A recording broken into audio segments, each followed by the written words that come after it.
Di kesunyian malam telah terlewati. Semoga kalian semua bisa menikmati alur film yang saya bawakan sampai mengerti. Di sini Bang RR membawakan film yang berjudul A Model Family, yang mengisahkan tentang seorang pria dan kepala keluarganya. Namun, sayang keluarganya berada di ambang kehancuran karena masalah keuangan yang dia alami.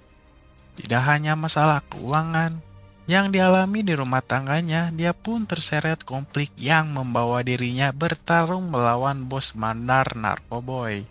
Bagaimana kelanjutan ceritanya? Kita langsung saja ke inti filmnya. Tomprang! 언니 입장?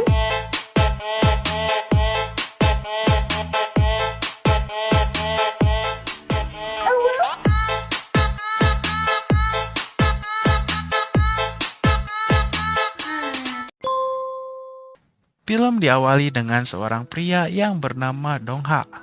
Dia hidup dengan penuh kemiskinan dan kesialan. Dongha telah melakukan kesalahan yang sangat fatal karena dia telah menghilangkan uang untuk biaya operasi anaknya sehingga dia dibenci oleh istrinya sendiri. 아빠 손 괜찮아요? Tidak hanya itu, istrinya pun yang bernama Eong Jun ingin cepat-cepat menceraikan si Dongha dan tidak ingin hidup sengsara. Kesal dengan apa yang terjadi di pagi hari tadi, si Dongha melampiaskan amarahnya kepada rekan kerjanya, sambil berkata, "Pinjam duit lah." 씨발 엿먹어. 아, 엿도 처먹고. 상황까지 까발리는 거 그거는 정말 에러다. Scene berpindah ketika Dongha mengajari mahasiswa tentang susahnya hidup jika kita tidak memiliki uang. Namun apa yang terjadi? 살아남기는 합니다. 여기까지. Dongha malah diabaikan oleh para mahasiswa karena topik yang disampaikan Dongha sangat tidak berguna. Dongha pun menjedag-jedug kepalanya ke setir mobil dan merenungkan betapa sialnya dia sehingga dia akan bunuh diri. Saking putus asanya, Dongha pun pergi dan ingin merenungkan diri di rumahnya. Namun di tengah perjalanan, Dongha berhenti karena menerima telepon dari anaknya yang bernama Kyun Woo. Dia mengatakan kenapa Dongha tidak datang ke pesta ulang tahun neneknya. Dongha menjawab dengan mengada-ngada bahwa dirinya banyak urusan penting karena dia banyak pekerjaan yang harus dikerjakan di kantornya. Tiba-tiba, boom! Sebuah mobil dari belakang datang dan menabrak Dongha.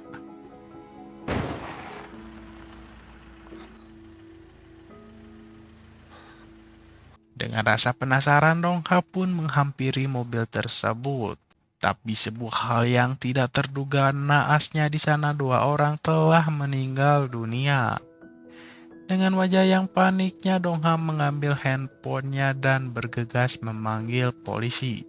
Tapi sayangnya setelah Dongha melihat jok belakang mobil penuh dengan uang, dia pun malah berpikir dua kali dan tidak jadi memanggil polisi.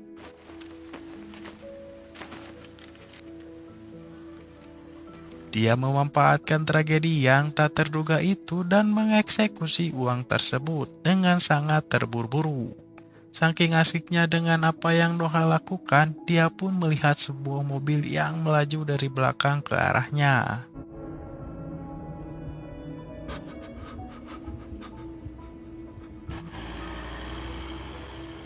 Selepas itu Dongha mulai berangkat dan membawa uang tersebut dengan sangat tergesa-gesa.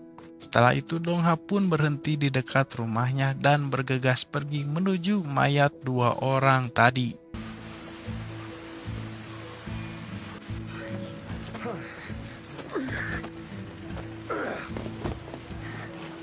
Bukannya diserahkan kepada pihak yang berwajib, si Dongha malah ingin menghilangkan bukti-bukti dari dua orang yang sudah wafat itu. Lalu Dongha memakamkan dua orang tersebut di pinggir dekat dengan rumahnya. Setelah itu Dongha pun pergi dengan memakai mobil si korban dan berhenti di tengah hutan.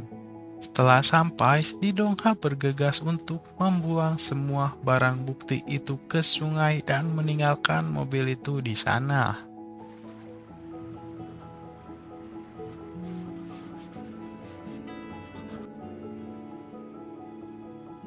Keesokan harinya, para anggota bos besar bandar narkoboy dipanggil untuk membereskan barang mereka yang telah dicuri.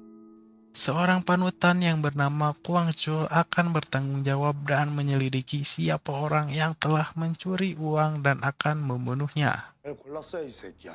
어떡할 거야? 찾아야죠. 그 사람을 그렇게 봐?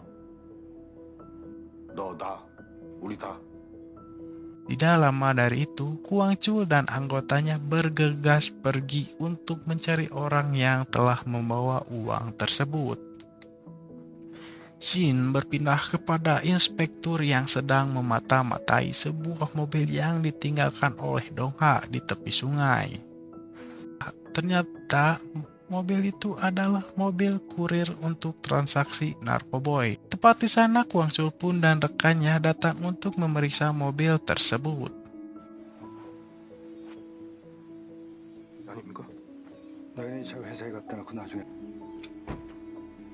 따라붙을까요? Cerita berpindah kepada Eongju, istrinya Dongha. Eongju dikagetkan karena dia telah menerima dana dari rekeningnya sebesar 4.720 won dari Dongha. Sontak dengan rasa penasarannya, Eongju pun dan anak-anaknya pergi bergegas untuk menemui Dongha di rumahnya.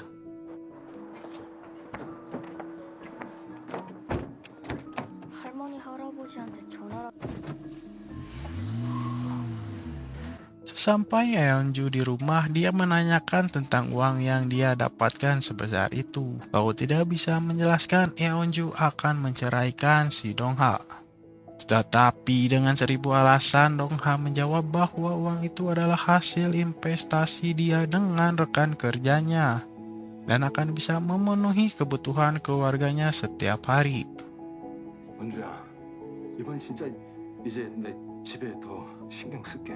Bukan hanya kebutuhan, dengan uang itu Dongha bisa membayar biaya operasi anaknya, tetapi Eonju tidak tahu bahwa Dongha memiliki uang yang bernominal 10 juta won. Di malam harinya Dongha dikagetkan dengan Yenwoo. Dia adalah putrinya si Dongha. Yenwoo tidak bisa tidur dan takut karena ada suara ponsel yang terus berbunyi di samping rumahnya. Dongha pun mulai melihat ke belakang rumahnya dan melihat ke arah makam 2 orang tersebut.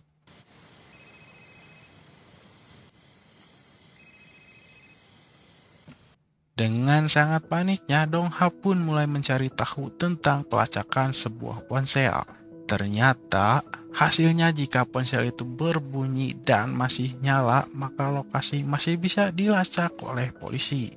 Setelah tahu fakta bahwa handphone bisa dilacak, Dongha pun menggali lagi kuburan 2 orang itu. Tidak memakai cangkul, pakai tangan pun jadi. Alhasil handphone tersebut telah ditemukan oleh si Dongha.